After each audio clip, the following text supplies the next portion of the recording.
자, 오늘은 다른 임금 예수라는 제목으로 하나님의 말씀 은혜를 나누고자 합니다. 지난 한 주간은 막 급박하게 돌아갔습니다. 6월 12일 날 그렇게 잘한다고 얘기하던 회담이 갑작스럽게 무산되는 듯 하더니 어제는 또 갑작스럽게 북한 김정은 위원장의 방문 초대로 인해 문재인 대통령이 북한에 넘어갔죠. 공명하게. 오늘 아침 10시에 발표를 했습니다. 다른 문구는 다 차치하고 이 말이 제 머릿속에 남았습니다. 문재인 대통령이 말미에 이런 얘기를 합니다. 또 다른 하나의 시작이 아니라 완전히 새로운 시작이다. 지금까지 많은 시작이 있었지만 그 많은 시작들 중에 그냥 또 하나의 새로운 시작이 아니라 완전히 다른 새로운 시작이다라는 표현을 썼습니다. 그 말이 왜 이렇게 많이 와 닿았는지 모르겠습니다. 오늘 우리 또한 지금까지와 다른 완전히 새롭게 되는 그 첫날이 될 수 있기를 주님의 이름으로 진심으로 축원드립니다. 세상의 모든 것은 하나님의 통치 속에 있다고 우리는 입으로 고백합니다. 그러면서도 불구하고 실상은 믿지 않죠. 믿지 않는다라는 표현보다는 어쩌면 어떻게 생각하느냐 하면 내 머릿속으로 내 인식으로 내 판단을 얘기합니다. 아, 그렇게 될 거야. 자, 그래서 어저께 지난주에 트럼프 대통령이 하지 않겠다라고 발표했을 때 이 땅에 많은 사람들은 얘기했을 것입니다. 아, 그거 봐라. 내가 뭐라고 그랬어? 당연히 그렇게 될걸? 그랬겠지요. 세상의 일이라는 게 그렇죠. 하나님의 통치는 어떻게 되느냐? 자, 하나님이 세상을 통치한다. 우리는 하나님 손에 달려있다. 그러면 모든 내 일이 그냥 하나님이 다 이루어져 간다. 그러니까 나는 가만히 있으면 된다. 그러면 결국 우리는 뭐냐 하면 기계죠, 기계. 그냥 기계예요. 우리는 어떤 걸로 액션을 취할 수 있는 그냥 기계일 뿐이죠. 그 기계를 움직이는 사람이 그냥 움직이는 대로 쭉 간다는 것 뿐입니다. 두 번째, 만약에 우리한테 어떤 역할을 줘갖고 너희가 그 일을 하면 너랑 나랑 이렇게 잘 맞춰서 분짝을 맞춰서 뭔가를 이루어가자. 그런다면 그 말은 옳은 거죠. 하나님의 역사하심은 하나님의 형상, 여러 얘기를 합니다. 하나님의 형상. 하나님 형상의 가장 절대적인 게 뭐냐 하면 자유의지입니다.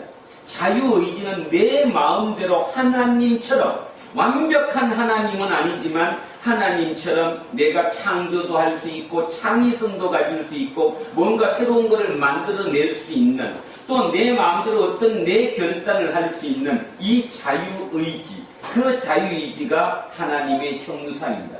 그 형상을 우리에게 주셨기 때문에 하나님께서 이 땅을 통치하시는 방법은 하나님과 그 뜻과 내 의지가 통합이 돼서 뭔가 이끌어져 나가야 되는 거죠. 그러다가 보니까 온전하게 그대로 쉽게 이루어질 수도 있기도 하겠지만 또 뜻대로 어긋나기도 한다는 것입니다. 지금 우리의 답은 뭐냐 하면 진심으로 통일을 원하고 진짜 남과 북이 한민족이 한 문자를 쓰고 한 말을 같이 쓰는 우리끼리 뭉쳐서 진짜 한 분 제대로 살고 싶다면 다른 모든 것은 차치하고 오직 하나, 그래 우리는 합칠 수 있다, 그거죠. 그래서 제가 어저께 어저께 그 밤에 오후 6시에 남쪽의 대통령과 북쪽의 위원장이 갑자기 서로 대화를 하고 만났다는 그 자체를 보면서야 큰 싹을 받습니다. 그렇지, 그게 옳은 거지.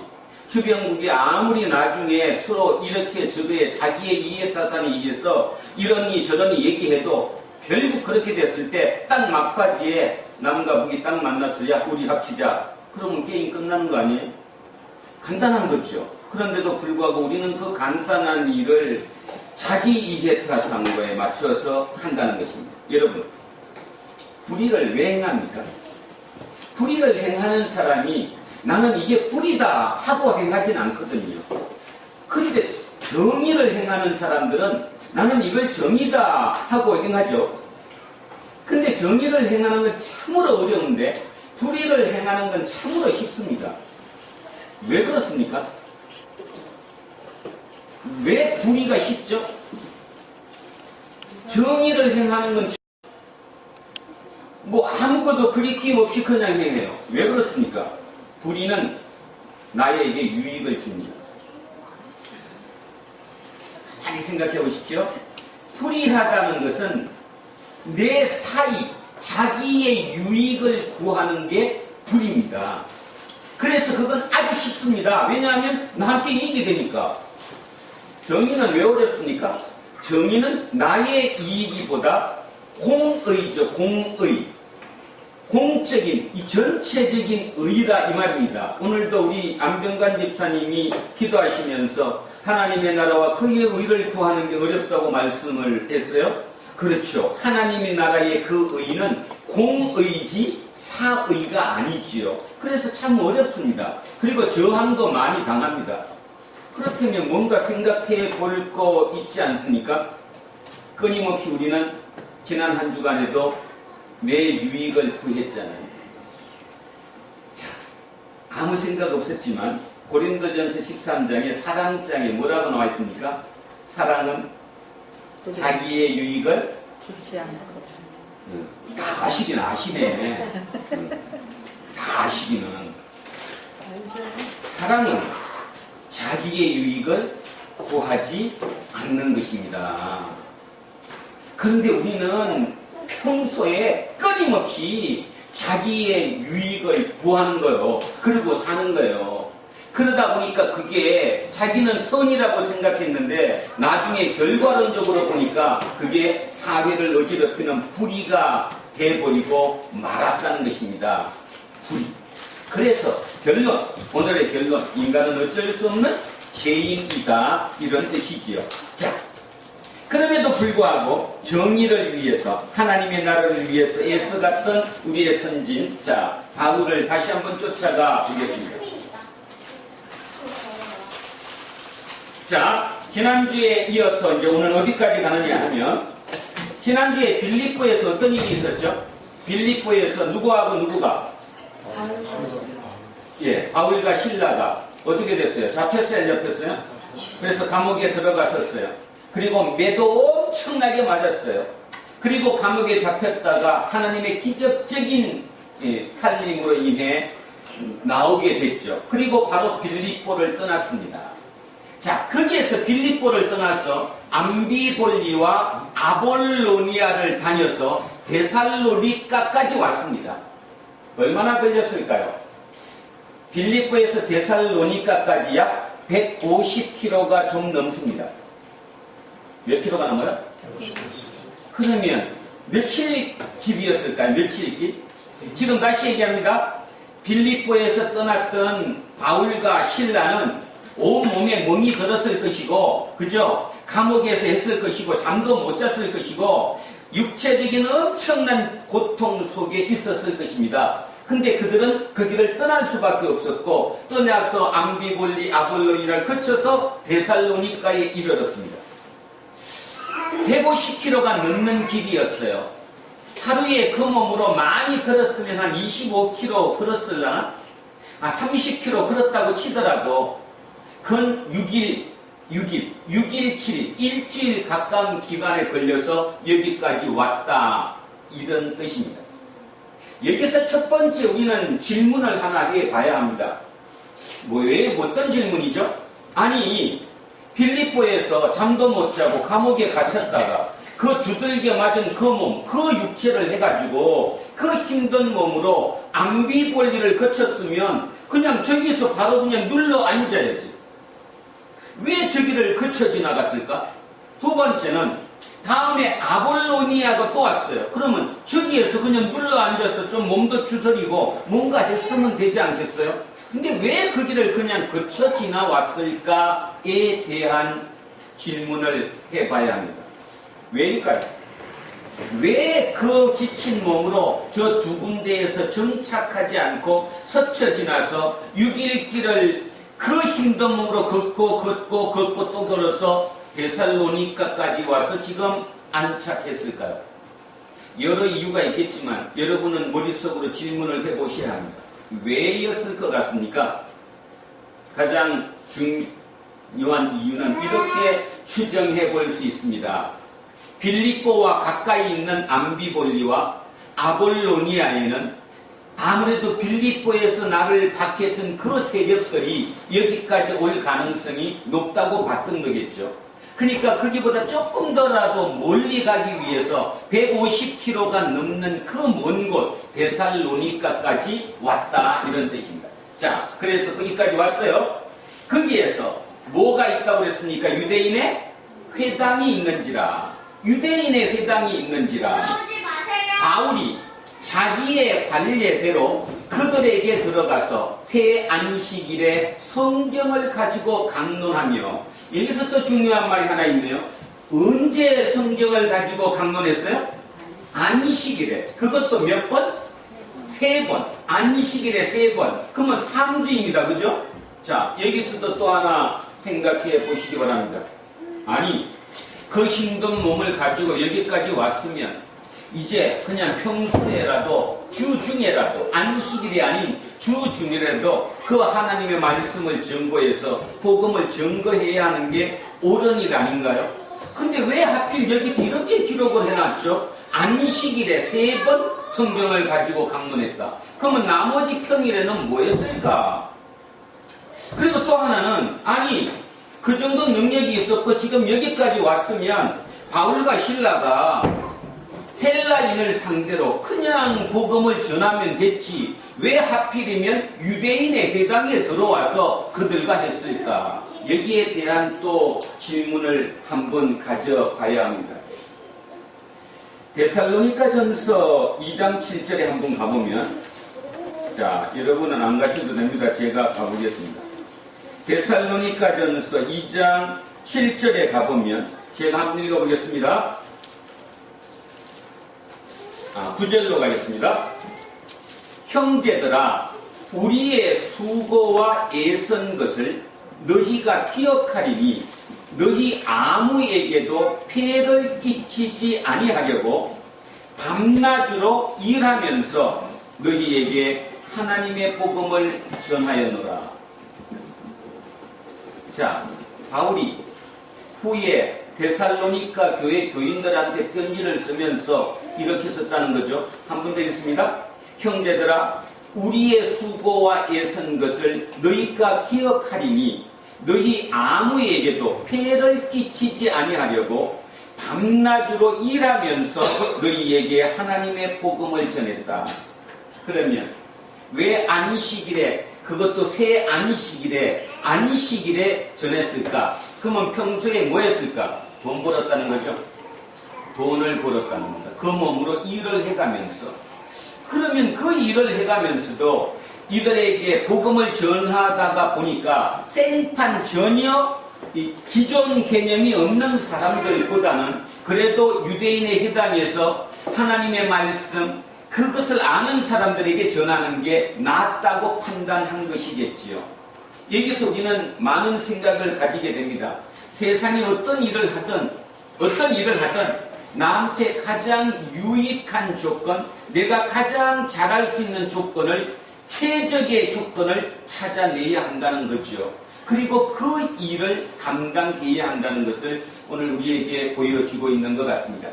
자, 그래서 어떻게 강론했느냐? 자, 여기가 핵심입니다. 같이 읽습니다. 3절 시작. 뜻을 풀어 그리스도가 해를 받고 죽은 자 가운데서 다시 살아나야 할 것을 증언하고 이르되 내가 너희에게 전하는 이 예수가 곧 그리스도다. 자, 전한 복음을 보겠습니다. 뜻을 풀어. 이게 뭔 뜻이냐 하면 뭐 이 말씀을 풀었다 이런 뜻이 아니고요. 그때는 성경이 어떻게 돼 있었어요? 이런 게 아니죠. 이런 책자로 돼 있지 않잖아요. 어떻게 돼 있었죠? 두루마리로. 그러니까 두루마리를 풀어야 돼, 안 풀어야 돼요? 두루마리를 풀었다는 뜻입니다. 두루마리 성경을 쫙 풀었어요. 그리고 또 하나, 이 성경이 지금 우리가 가지고 있는 신약 성경입니까? 구약 성서입니까? 구약 성서죠. 그 성서를 두루마리를 쫙 풀어서 거기에 적힌 글을 읽었다는 거예요. 거기에 뭐라고 나와 있냐면 그리스도가 해를 받고, 여기서 해를 받고 조금 오해할 수 있는데 그리스도가 죽고 이런 뜻입니다. 그리스도가 죽고, 우리 성경에는 이 앞에가 그냥 이렇게만 해석돼서 그냥 정확하지 않은데 원문 그대로를 다시 한번 의미를 해석하면 이렇게 됐습니다. 그리스도가 반드시 죽고, 다시 한번 뭐요? 그리스도가 반드시 죽고, 그 다음에 그리스도가 죽은 자 가운데서 반드시 다시 살아야 한다. 이게 복음입니다. 한 번 더 합니다. 뭐라고요? 그리스도가 반드시 죽어야 하고, 그 다음 그리스도가 반드시 다시 살아나셔야 한다. 죽은 자 가운데서 다시 이게 복음이라는 거예요. 여러분들 그거 맞습니까? 너무 많이 들어서 뭐 당연하다고 느끼겠죠? 자, 이제 지금부터 질문합니다. 왜 반드시 죽어야 합니까? 아니, 저부터 먼저 합시다. 그리스도가 누구입니까? 예수, 구원자. 구원자, 메시아. 메시아는 나를 구원하는 사람이에요. 그러면 구원은 왜 해요? 구원을 왜 하냐고? 구원이 뭐예요, 구원이? 죽은 자 가운데서 다시 사는 게 구원. 자, 지금보다 나쁜 상태 속에 있는 사람을 더 좋은 곳으로 끌어내는 거, 그게 뭐예요? 구원이지. 물에 빠진 사람을 구해내는 게 구원이죠. 지금 현재 나쁜 곳에, 상태가 나쁜 곳에 있는 사람, 다시 하면 억압 속에 있는 사람을 풀어서 자유적으로 옮겨주는 거, 그게 구원이죠. 이들도 당연히 구원을 원했죠. 여러분 지금 구원 원하듯이 우리가 통일을 원하는 거는 결국 뭘 원하는 겁니까? 따져보면 구원이죠. 구원. 우리도 구원받고 싶고 저 북한 땅에 있는 우리의 동포들도 구원해주고 싶다. 뭐 그런 말 쓰잖아요. 구원하는 거죠. 우리는 구해줘야 되는데 그 구원자는, 그 그리스도는 반드시 죽어야 된대요. 왜? 빨리 대답하셔야 돼요. 왜 죽어야 돼요? 왜 반드시 죽어야 돼요? 다시 살아나야 되는 중. 다시 살아나야 되는데. 그렇죠. 자, 다시 또 왜 죽어야 됩니까? 반드시 그리스도는 죽어야 돼요. 메시아는 반드시 죽어야 된다고 나왔대요. 죄 때문에 죽어야 돼. 그 지금 이제 다 나온 문제. 약속을 이행하기 위해서. 그러니까 세상은 죄니까 예. 죄를 살려면은 예. 우리 대표의 그러니까 희생양으로 죽어야지. 자, 이제 뭔가 막 나오고 있어. 이제 그 정답에 가까이 가는. 죽음이 끝이 하는 걸 증명하기 위해 뭐 그거 다 나왔습니다. 그죠? 세상의 구원은, 세상에서 얘기하는 구원은 우리 기독교의 교회에만 구원이 있는 게 아닙니다. 그걸 오해하시면 안 돼요. 다른 데서 다 구원이라는 표현을 써요. 구원이라는 표현 자체는 좀 전에 얘기했던 것처럼 억압된 곳, 그곳에서 풀려나서 자유로운 곳으로 옮겨지는 게 구원입니다. 그래서 불교에도 구원이 있을까요? 없을까요? 또 이편 또 난리 피지 말고 또 그런 뜻이 아니니까 불교 자체도 구원이 있는 거예요. 해탈이 구원이잖아요. 근데 그들의 구원과 우리의 구원의 차이점이 있어요. 그들은 해탈의 경지에 도달하기 위해서 도를 닦아야 돼. 자기 스스로 수련을 닦아서, 도를 닦아서 그 경지까지 오르는 거예요. 억압된 상태에서 자유롭게 되는 거예요. 누구의 노력으로? 본인의, 내 노력으로. 그죠? 그게 해탈이에요. 그게 구원이라고. 그런데요, 기독교는 뭐가 구원이냐 하면 하나님의 법은 죄의 삭선? 사망이다. 자, 다시 뭐의 삭선? 죄의 삭선 사망이다. 이렇게 하니까 또 젊은 애들 못 알아들으려. 죄를 지면 형벌을 받아야 되는데 그 형벌이 뭐라고? 죽음이라는 거예요. 죄를 지면 벌을 받아야 된다. 그 벌의 형벌은 죽음이다. 죄의 삭선 죽음이다. 그래서 그리스도는 당연히 반드시 죽어야 돼요. 왜냐하면 죄의 싹쓸 죽음이니까. 그 대가를 대신 치르기 위해서. 그래서 대신 죽은 거죠. 반드시 죽어야 한다. 두 번째는, 그러면 문제가 또 하나 생겨요. 자, 그럼 구원을 했어요. 내가 죄를 졌어요. 아까 얘기했다시피 인간은 죄인일 수밖에 없습니다. 그게 뭐 어거스틴이 얘기했던 원죄론으로 들어가지 않더라도 우리는 죄인이에요. 왜 죄인이었죠? 아까 얘기했잖아요. 불의는 행하기 쉽다고. 왜냐하면 불의를 행하면 나한테 유익이 되니까. 사람들은 내 유익을 찾아서 살기 때문에 어차피 죄를 짓기 마련이죠. 그러니까 죄인인 건 확실한 건데 그 죄의 싹이 죽음이니까 내가 죽어야 되는 거죠. 내가 죽는 거를 누가 대신 죽어주셨다는 거예요, 지금? 예수 그리스도가 대신 죽으셨다, 이렇게 얘기한 거예요. 너무 피상적인 것 같죠, 그죠? 너무나 많이 들어가지고. 근데 그렇게 죽어주셔서 나는 이제 뭐가 되었다? 자유롭게 되었다라고 얘기하는데, 자유롭습니까? 안 하잖아. 왜 안 해요? 왜 자유롭게 되는데 왜 자유롭질 않아요? 자, 한번 더 찾아가 봅시다.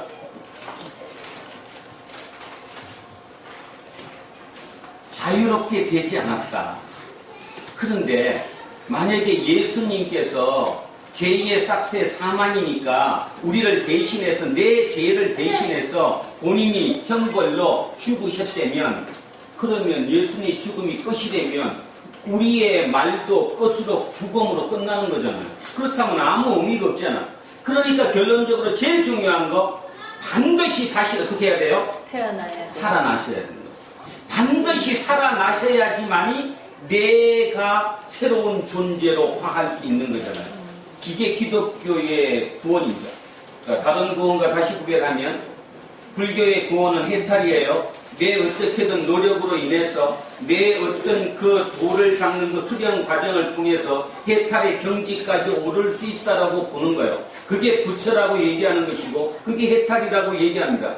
기독교는 그렇게 할 수 없다는 거예요. 기독교의 정의는 죄의 삭선 사망이다, 죽음이다. 근데 이미 너네는 근본적으로 죄인이다. 그러니까 그 죄인이 죽어야지만이 죄가 사해지는데, 그러면 그 대신 예수가 대신 죽어줬다. 근데 예수가 죽으면서 끝난 게 아니라 다시 부활해서 새로운 생명으로 살아나셨다. 그러면 너도 이제 새로운 생명으로 산다. 그러면 완벽하게 나는 지금부터 새로운 삶을 사는, 어저께와 내가 아닌 완전히 새로운 내가 돼서 살 수 있는 거잖아요. 그것이 믿음인 건데, 대한민국에는 어느 때부터인가, 뭐 어느 때부터 같지는 않고 제가 생각하건대 뭐 우리 어릴 때였던 것 같아요. 그때부터 이상한 게 하나 생겼어요. 믿음과 지식은 배타적인 거예요. 지식과 믿음이 배타예요. 지식이 많으면 많을수록 믿음이 떨어진다고 믿어요. 믿음은 지식과 관계없다고 믿어요. 이거 필요 없고 무조건 믿는 것이 믿음이라고 믿어진 거죠. 그러다 보니까 문제는, 그때는 참 좋았어요. 믿음이 센 사람이. 믿음 센 사람이 얼마나 좋았어요. 이유 불문이야. 무조건 믿기만 하면 되니까 그 믿음 가지고 이거를 이뤄내라. 그래서 지금까지 그 63빌딩도 이뤄내고 뭐 이 모든 것을 다 이뤄냈는데도 불구하고 지금 남은 것은 아무것도 없는 거죠. 마찬가지로 결국은 우리가 아무리 구원을 받았다고 해도 옛날의 나로 그대로 있는 상태에서는 나는 구원받은 게 아니잖아요. 여러분, 죽음이 뭐예요? 난 우리 성도들이 어떤 건 참 알고 싶어. 죽음이 뭡니까, 죽음이? 제가 두 가지를 한번 얘기하죠. 반 정도의 죽음은 어떻게 생각하느냐, 현대인들이. 죽음은 끝이다. 그러면 감정이라든가 어떤 인간의 의식작용은 그건 뭘로 설명할 거냐? 뭐 많죠. 요즘 뇌과학자들이 얘기하는 거 보면 뇌의 작용으로 그런 걸 할 뿐이지 실제로 죽음은 인간은 끝이다. 그게 아마 지금 현대인들의 반은 그렇게 믿는 것 같아요. 또 나머지 반은 어떻게 믿습니까? 죽음은 절대로 끝이 아니다. 대표적인 사람이 우리 제가 설교할 때 자주 인용했던 누구였어요? 엘리자베스 뭐지? 뭐요? 엘리자베스 키러스 인생 수업 누구였어? 그분이었죠. 그분 인사 체험을 해가지고 기록하신 분.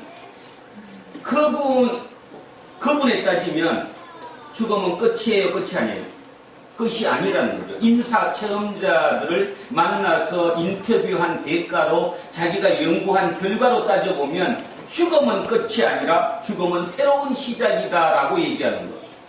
거기에 그래서 이제 반반이 나눠져 있어요. 한쪽 반은 죽음은 끝이다.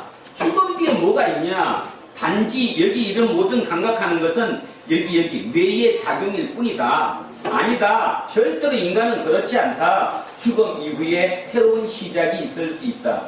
여러분은 어느 쪽이에요? 아니, 솔직히 얘기를 한번 해봐. 대답 안 해도 좋은데 마음속으로. 여러분 어느 쪽입니까? 이쪽이 1번, 이쪽이 2번. 죽음 이유가 확실히 있어요? 아니면 죽으면 끝나는 거예요? 있지 뭐. 봐. 요셉이 있대잖아.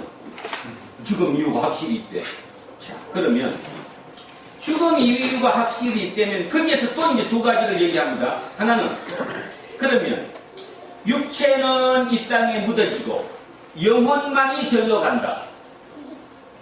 두 번째는 육체도 이 땅에 없어지지만 부활하는 것은 영혼과 육체 같이 새로운 모습으로 부활한다. 어느 거예요?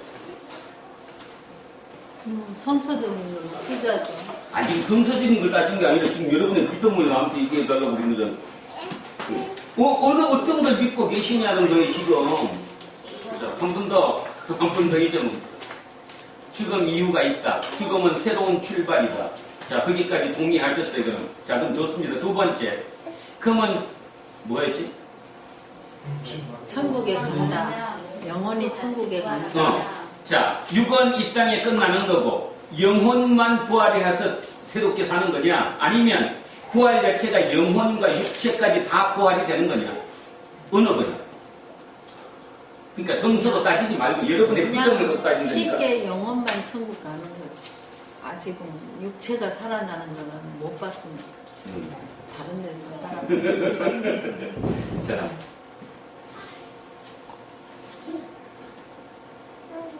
자, 지금 그렇게 그 대부분이에요. 제가 볼 땐 70% 이상 같아요. 기독교 교회 내에서도 70% 이상의 사람들은 저렇게 믿다고 믿습니다. 맞잖아요, 그죠? 육은 진짜 살아나는 걸 못 봤으니까 육은 이 땅에 죽는 거고 영혼이 이렇게 되는 거다. 그래서 그렇게 되면 결론이 뭐가 되느냐 하면 육이 사는 이 땅에서는 어떻게 살아도 관계없고 어차피 영이 저 땅으로 저 천국으로 가니까 오직 구원은 저 천국의 천국.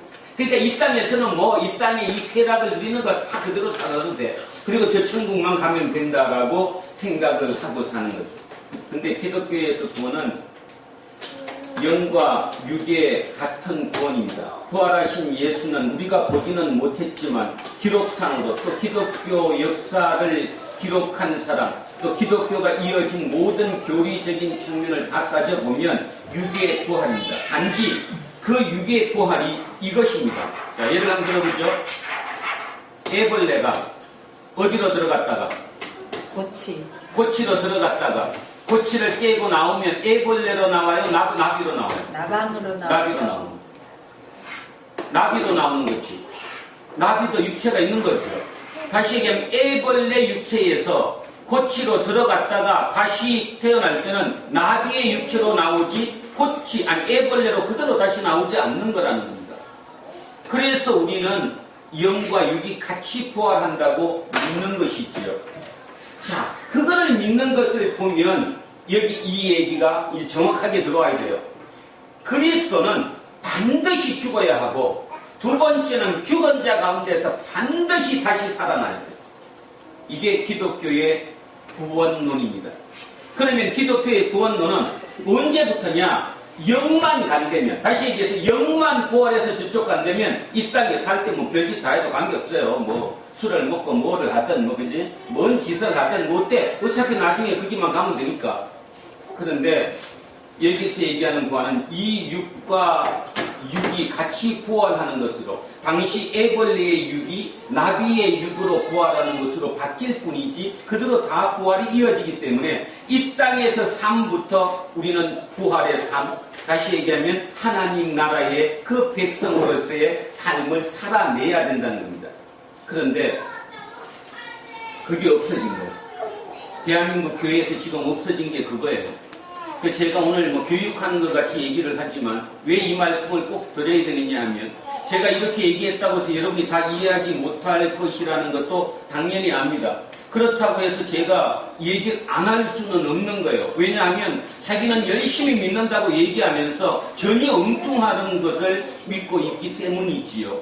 그리고 남들처럼 그렇게 사는 거예요. 그런 기준으로 따져보면 세상적으로 교회에 나오지 않더라도 진짜 내공을 가지고 그거를 지켜가면서 사는 사람, 우리보다 훨씬 나은 사람 수많이 있습니다. 진짜 많이 있습니다. 여러분이 무엇보다 그분보다 더 낫는데 어떤 그것으로 그들을 이기고 부활할 것인데 못해요. 중요한 얘기를 하는 거예요. 지금 그 시간에 도 닦는 게 낫다니까요. 여러분 옆에 없어요? 굉장히 그 내공이 강하신 분들 상당히 많잖아요. 그죠? 그들의 사는 삶의 모습도 굉장히 절제하면서 진짜 의롭게 잘 살아요. 많다니까? 진짜로? 없는 게 아니라. 그러니까 이 안에서 이게 도대체 구원이 뭔지, 부활이 뭔지, 그게 우리한테 어떤 의미를 갖는지 전혀 개념이 없어요. 그냥 옛날에 댕겼으니까 그냥 댕기면 되고, 그치? 나는 모태신앙이니까 우리 부모 따라 댕기다 보니까 그냥 댕긴 거고. 그러니까 개념 자체가 없는 거지. 그러니까 이것과 저것이 모든 게 섞여서 뭐가 무엇인지를 모르고 있다라는 것입니다. 자, 기억을 꼭 하시기 바랍니다. 예수 그리스도가 반드시 죽어야만 됐던 이유는 하나님의 나라, 하나님의 법은 제2의 형벌은 죽음이다. 그래서 누군가가 죽어야 한다. 그래서 그분이 우리를 대신해서 죽으셨다. 만약에 죽으신 걸로 끝났다면 아무 의미가 없다. 그런데 그분은 다시 태어나셨다. 다시 태어났다는 그 부활이 뭐냐? 새로운 생명만 태어난 것이 아니라 육으로도 같이 태어났다. 단지 그 육의 모습이 애벌레가 고치를 통과해가지고 나비로 태어났듯이 새로운 모습의 육으로 태어난 거지 이 모습 그대로 태어난 건 아니다. 고로 내가 이 땅의 지구에 사는 동안에 이 육체는 당연히 여기를 떠날 때는 여기다가 버리고 가야 된다. 버리고 가야 된다. 그렇다고 해서 내가 영으로만 날아가느냐? 아니다. 그게 무슨 점은 내가 육은 여기에 버리고 영만 부활한다고 믿어버리면 어떤 문제가 생기느냐? 육을 위한 이 땅의 삶에 치중할 수밖에 없다. 그러니까 온갖 쾌락과 온갖 육이 누릴 수 있는 모든 것은 다 합리화해서 다 해버리고, 그리고 나는 오직 헌금 열심히 하고 남들 하는 거 성경하는 거 잘 지켜가지고 영만 그렇게 가겠다라고 생각할 수도 있다는 거예요. 우리는 내가 부활했고 내가 새로 구원받았다고 믿으면 그 순간부터 이 땅의 삶부터 이미 나는 구원받은 자의 삶으로 살아가는 거죠. 살아가는 거. 그래서 이 땅에서 우리가 구원받은 자의 삶의 모습을 드러내야 되는데 전혀 드러내지를 않는다는 거예요. 않고 있는 거잖아요. 그래서 우리는 하나님의 나라를 잃어버린 거예요. 하나님의 나라. 제가 오늘 뒤에서 써놨죠. 하나님 나라를 왜 잃어버렸는지. 하나님 나라를 천국으로만 옮겨가 버렸어요. 그래서 천국으로 하나님 나라를 옮겨버린 이후에 이 땅에 사는 동안의 천국은, 하나님의 나라는 없는 거예요. 이 땅에 사는 동안의 하나님 나라는 내가 하나님의 통치를 받고 살아야 된다는 거죠. 그래서 오늘은 삼위일체 주일입니다. 삼위일체, 성부, 성자, 성령의 하나님이, 그 중에 성령의 하나님이 지금 여기 나와 함께 계시는 거예요. 그래서 나는 그분이 이끄시는 대로, 그분의 통치를 받고 살아가는 것, 그것이 우리의 지금 삶이다, 이것입니다. 자, 그래서 3절 한 번 더 하면, 뜻을 풀어 구약 성경 두루마리를 풀어서 그리스도가 반드시 죽고 죽은 자 가운데서 반드시 다시 살아나야 할 것을 증언하고 이르되, 내가 너희에게 전하는 이 예수가 정관사가 붙었습니다. 이 예수가 곧 그리스도라. 그랬더니 난리가 난 거예요. 그죠? 한쪽에서는 맞다. 드디어 내가 뭔가를 알았다. 드디어 이제 내가 뭔가를 알아들었다. 나는 진짜 구원받을 수 있다고 생각한 사람이 있었던 반면 뭔 소리 하는 거야? 지금 뭐 말이 맞아? 안 맞아? 이렇게 했던 사람이 있다. 이런 뜻이지요. 지금도 똑같습니다. 어떤 얘기를 듣더라도 한쪽에서는 진짜 마음을 열고 듣습니다. 근데 마음은 어떨 때 열릴까요? 용꾼의 차이가 뭡니까? 사업가와 사업꾼의 차이가 뭡니까? 이 어떤 차이가 뭐야? 정치인과 정치꾼의 차이. 그러니까 보통 그 분야에 있는 사람은 인자가 있고 꾼이라는 단어가 들어가는 거 그게 약간 테크니컬이 더 잔머리가 더 들어가는 사람은 꾼이라고. 프로가 맞추다. 그래도 프로와 맞추면 좋은 뜻이죠. 꾼은 꾼은 비아냥이. 야비하게 자기 유익을 다 취하는 게 그렇죠. 꾼이고, 꾼이는 자기의 유익을 취하는 사람이 꾼입니다. 겉으로 보이든 속으로든 그죠? 겉으로는 멀쩡해 보이는데 안으로 자기의 유익, 자기의 이익을 취하는 것은 꾼이에요. 그러나 권위를 위하는 사람은 꾼이라고 얘기 않죠. 사람 살아있는 사람 얘기를 하기는 참고하지만 지지난주 3주 전에 우리나라에 대단한 일이 있었습니다. 여러분은 뭐 그런데 관심이 없으시지만 원혜영 진짜 예수쟁이입니다. 원경선 풀무원을 창업하셨던 원경선 공의 아들 원혜영 지금 7선 국회의원입니다. 다시 얘기하면 최다선 의원이다 이런 뜻입니다.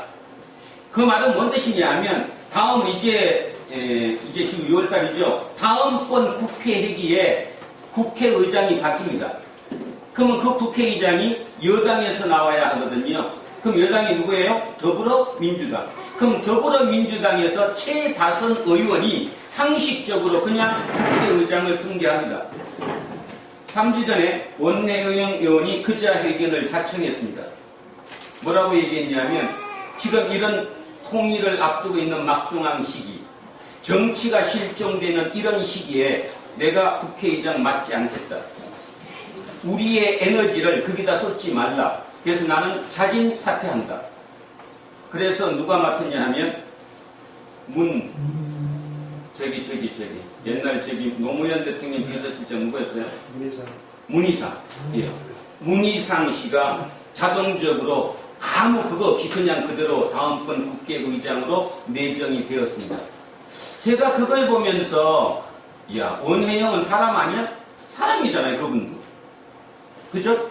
그리고 당연히 자기인가 그냥 있으면 그냥 국회의장이 되는 거예요. 사람 입장에 태어나가 그것도 한 나라의 최고 위까지 올라가고 죽는 것도 괜찮잖아요. 그거 뭐 자기 일부러 얻으려고 한 것이 아니니까. 근데 그거를 내 할 일이 너무 많기 때문에 내가 평의원으로서 해야 할 일이 너무 많기 때문에 나는 그거를 맡지 않겠다라고 물러설 수 있는 거. 진짜 예수쟁이를 제가 봤습니다. 그래서 제가 속으로 그랬습니다. 당신이 진짜 장로 맞습니다.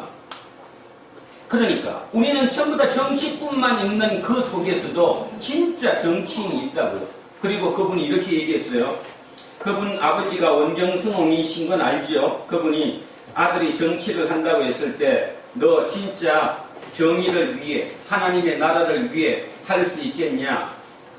저는 못합니다. 그러나 남들보다는 조금 더 애써서 해볼 수 있습니다. 그랬다잖아요. 그리고 그 정치인을 걸으면서 지금 거기까지 온 거를 보면서 야 그렇다. 내가 어느 쪽에 있든 기업가에 있든 어느 쪽에 있든 진짜 그게 꾼이 아닌 사람이 있을 수 있다. 주변에 10사람이 다 그렇게 산다고 해서 나도 그렇게 똑같이 사는 것은 아니구나 하는 것을 많이 느꼈어요. 제가 그래서 살아있는 사람 얘기는 참 조심스럽습니다. 왜냐하면 그 사람의 결말이 어떻게 될지 아직 모르니까. 그럼에도 불구하고 여기서 얘기했던 것처럼 진짜 이 구원을 받아들이고 그 구원을 지키기 위해서 내가 하나님 나라 백성으로 하나님의 통치를 받는 진짜 구원받은 자로서의 모습을 보여줬다는 점에서 저는 참 그분을 대단하다라고 생각을 합니다.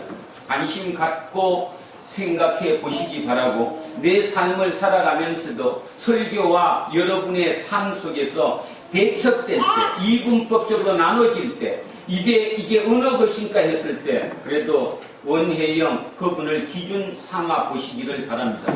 모두가 다 그렇게 살지는 않는다는 거죠. 자, 4절 가겠습니다. 그 중에 어떤 사람, 곧 경건한 헬라인의 큰 무리와 적지 않은 귀부인도 권함을 받고 바울과 실라를 따르나. 자, 일부들은 맞다 자 박수치고 그들을 따랐어요. 그러나 유대인들은 시기하여 저자가 어디죠? 시장에 어떤 불량한 사람들을 데리고 무슨 말을 썼죠? 우리말로 지금 말로 바꾸면 족법. 시장에 족법들을 끌어들여서 그 족법들을 끌어들여서 때를 지어서 성을 소동하게 하고 야손의 집에 침입하여 그들을 백성에게 끌어내려고 찾았으나, 이 말의 의미는 지금 바울 일행이 누구네 집에 있었다는 거예요? 야손의 집에 있었다는 겁니다. 그 집에 침입해서 그들을 끌어내리고 찾았으나, 근데 이미 사도 바울 일행은 다음으로 떠나고 말았어요.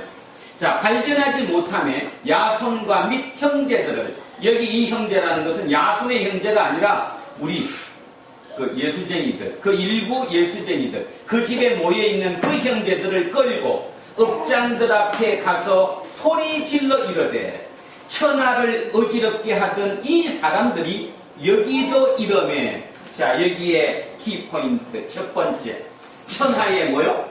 어지럽게 하던 이 사람들. 진짜 예수쟁이는 변화를 꾀하는 사람들입니다. 변화를 꾀한다는 말은 자유롭게 한다는 거예요. 뭐든지 오래 누워 있으면 거기에 억압이 생기게 마련입니다. 그 억압을 깨뜨리고 자유롭게 하는 게 변화죠. 그래서 끊임없이 우리는 변화 뭐 엄청난 얘기를 하고 있잖아요. 변화하지 않으면 죽는다고. 바로 변화를 하기 위해서는 천하가 어지럽히는 사람이 돼야 된다는 거죠.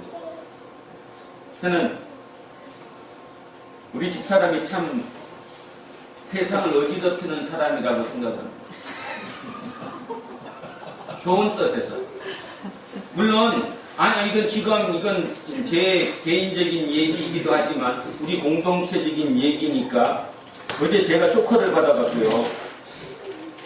어저께 그 우리 집사람 얘기를 듣고 아주 오래된 고약한 할머니가 한 분 계시대요. 그분은 입만 열면 욕으로 시작해서 욕으로 모든 게 끝난대요. 그래서 어제 아침에 새벽에 들어가서 얘기했다잖아. 이런 말 해도 돼? 그냥 하여튼 XX 뭐냐, 그지? 그래갖고 했대요. 근데 들으면 어떻게 목사 사모가 돼갖고 사람이 있어야지. 무조건 부딪혀갖고 꺾어갖고 이기려고 하는 게 말이 되냐? 그럴 수 있지만, 한편 생각하면 이 갑과 을이라는 그 개념으로 따지고는 갑질을 한다, 이런 말은 누군가 을질을 당하는 사람이 있기 때문에 갑질을 하는 거거든요. 만약에 을질을 당하지 않는 사람이 생긴다면 갑질이 줄어들 수 있습니다. 저는 진짜 그렇게 생각합니다. 진짜로. 기업들도 마찬가지입니다. 작은 기업들을 가보면 갑질을 하게 돼 있어요. 근데 밑에서 단호히 막으면 그 을질들이 막아주면 갑질이 줄어들 수 있는데, 그냥 좋은 게 좋은 거니까. 그래서 갑질을 해서 누구가 희생당하고 나가버리면 그 옆에 누군가가 슬며시 들어와서 또 알았습니다. 목구멍이 뻗어쟁이니까. 그리고 또 그 구조가 돌아가는 거예요. 이게 매일 반복되다 보니까 사회 자체가 그냥 판이 그렇게 긋기는 거잖아요. 예수쟁이는 저항할 수 있어야 됩니다. 천하를 어지럽힐 수 있는 사람들이 예수쟁이라는 거예요. 이게 참 보면 말이 앞뒤가 안 맞는다 생각할지 모르는데 실은 진실로 그렇습니다. 누군가가 저항하지 못하면, 천하를 어지럽게 하지 못하면, 옳은 게 옳은 것이라고 얘기하지 못하면 그 사회는 바뀌어지지 않습니다. 진짜로 그렇습니다. 자, 그래서 우리의 정체성 하나입니다. 예수쟁이의 정체성 첫 번째 하나, 천하를 어지럽게 하는 사람들이. 우리는 도전하는 사람들이고 우리는 저항하는 사람들입니다. 우리 개신교인을 영어로 뭐라고 그럽니까?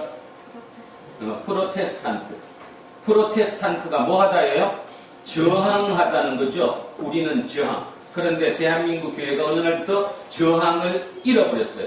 그리고 질문 금지가 됐죠. 그죠? 목사가 얘기하는 건 무조건 다 법이고 진리요.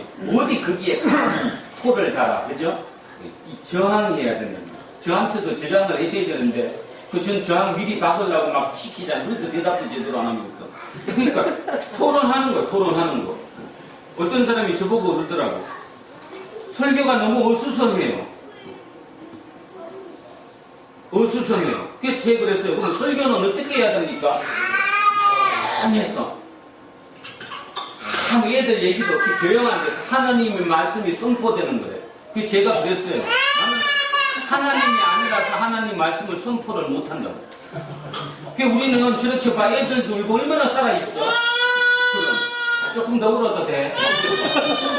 그럼 이 소리도 들려야지.